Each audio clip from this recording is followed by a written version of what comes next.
Alright guys, in this video I'm going to show you how to use find and replace in Microsoft Word. It's actually really simple.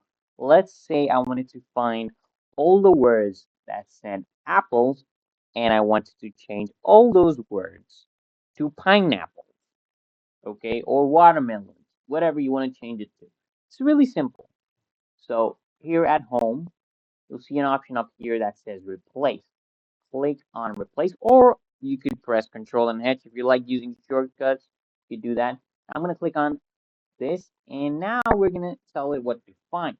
I want it to find all the apples, and I want to replace them with watermelons.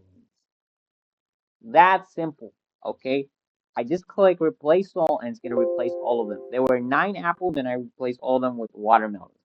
Okay, I'm gonna press OK. 9 replacements made, and I'm gonna close this, and we're gonna see all the watermelons, oh, all the apples turn into watermelon. It is really that simple. If you want to change it against something else, you could. It's that easy. You could like the video, comment, and if you want, you can subscribe.